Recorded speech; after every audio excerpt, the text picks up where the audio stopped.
Welcome to Obscure Depths. We are picking round 2 of the playoffs. 4 more games slated for this week.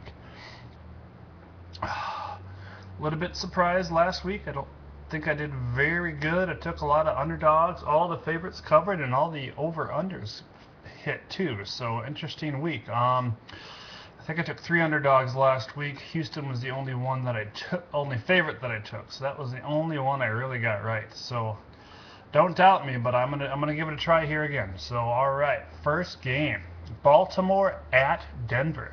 Denver is an early 8.5-point favorite in this game. These two teams met a few weeks ago.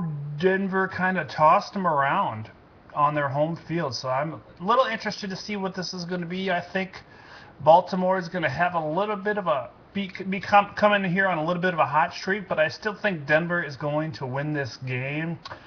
Will they win it by more than 8.5? I think so.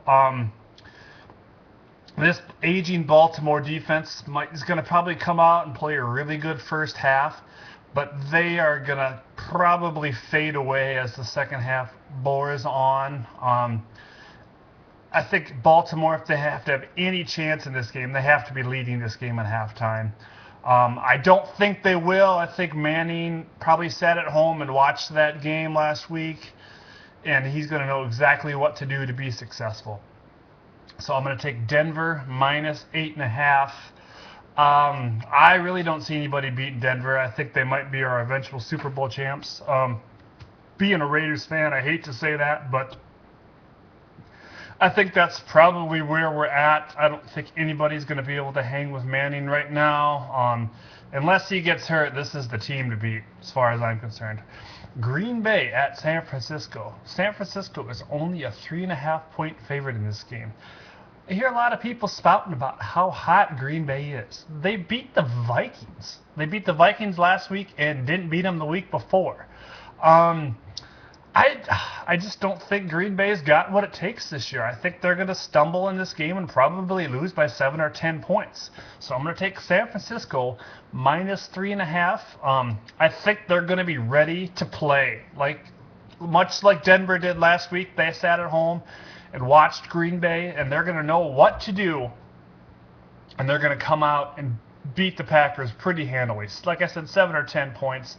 Should be a good game like the other one first half, but I think Green Bay is just not going to hang in this one. So, like I said, again, San Francisco minus 3.5.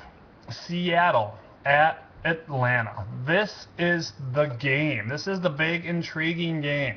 Everybody keeps saying this is a bad matchup for Atlanta. What are they going to do with those big, tall corners against the big, strong, physical receivers of Atlanta? I have been a naysayer for Atlanta for years, but I think this is the year that they maybe advance to the Super Bowl. I like them in this matchup.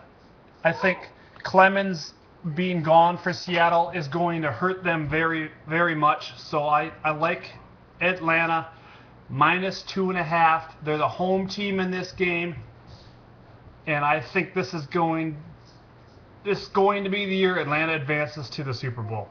I think, people say this is a bad matchup, but Atlanta has matured through all those playoff failures, and this is going to be the year that they do it. So obviously my Super Bowl picks right now are Atlanta and Denver.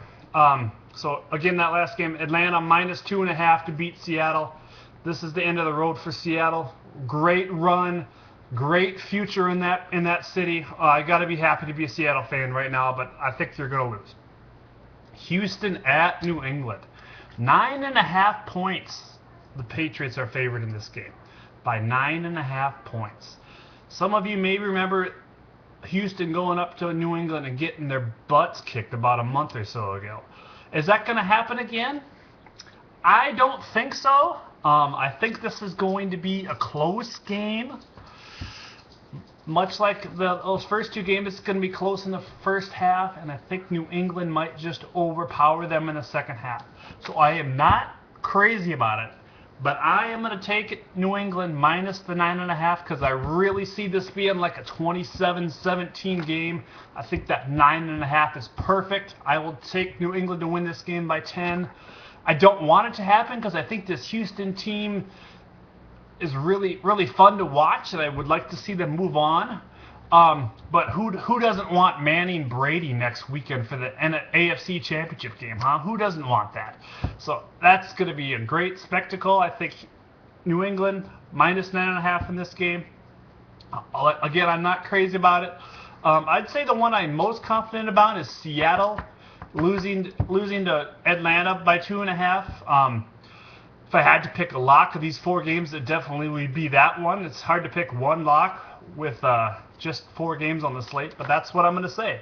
So hope you have a good weekend. Enjoy some great football. We got a lot of good matchups here. Like I said, these could all be really good games. You're going to see the favorites, the higher seeds, probably pull away in the second half, I think, in all these games. So, yeah, I'm taking favorites all around. Since I took 3 underdogs last week, why not take favorites this week, right?